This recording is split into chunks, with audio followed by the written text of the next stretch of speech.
আসসালামু আলাইকুম বন্ধুরা, সবাই কেমন আছো? আজকে আমরা যাচ্ছি জামালপুর সরিষাবাড়িতে পপুলার পার্কে। বাসা থেকে বেরোলে যেহেতু রাস্তা, সেক্ষেত্রে আমরা অটোর জন্য অপেক্ষা করছিলাম।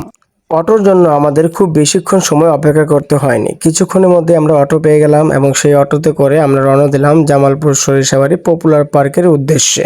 পপুলার ব্রিজে উঠতেই দেখা যায় অনেক লোকের সমাগম সৃষ্টি হয়েছে। এদিকে আমার কোলে থাকা আমার আম্মাজান অটোতে ঘুরতে ঘুরতে খুবই খুশি অনুভব করছে এবং আশেপাশে থাকা এই বাঘগুলো দেখছে। তারপর আমরা অটো থেকে নেমে আসলাম আমাদের উদ্দেশ্য পপুলার পার্কের মেক্সিকান বার্গার পয়েন্টে। যদিও এই পার্কটির বর্তমান নাম হচ্ছে মুক্তিযোদ্ধা সরণি পার্ক, তবে এই পার্কটি পপুলার পার্ক নামেই পরিচিত বেশি। তারপর আমরা মেক্সিকান বার্গার পয়েন্টের একটি কৃত্রিম ফুলের নিচে আমরা সেখানে আমার আম্মুটার বেশ কিছু ছবি তুলে নিলাম। এদিকে আমার আম্মুটা জলনি খেতে খেতে তার মনের বক্তব্য প্রকাশ করছে। তার নাকি ফুচকা খেতে অনেক ভালো লাগে। চলুন তার মুখ থেকে একবার শুনে নেওয়া যাক। তোমার কি ফুচকা খেতে অনেক ভালো লাগে? তারপরে আমি চলে গেলাম ফুচকার অর্ডার দেওয়ার জন্য, কিন্তু এদিকে চেয়ে দেখি একটি ফুটফুটে সুন্দর বেবি নিজের মনের আনন্দে কি সুন্দর দোলনা খাচ্ছে।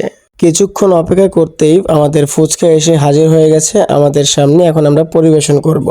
ফুচকা তো পেলাম, কিন্তু আমরা এক সিটে বসে ফুচকা খাওয়ার পাত্র তো নই। আমার আম্মুটার বায়না হচ্ছে সে জোলনাতে ঝুলে ঝুলে ফুচকা খাবে।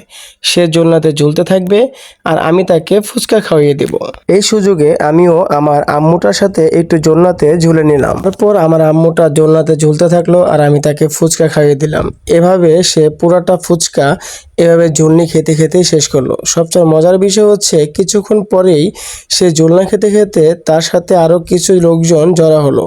আমার আম্মুটার আজকের এই ঘোরাঘুরি দেখে, তার মুখের হাসি দেখে মনে হলো আজকের এই ঘোরাঘুরিটা সার্থক হয়েছে। আপনারাও চাইলে আসতে পারেন পপুলার মুক্তিযোদ্ধা সরণি পার্কে মেক্সিকান বার্গার পয়েন্টে। ধন্যবাদ সবাইকে। আসসালামু আলাইকুম।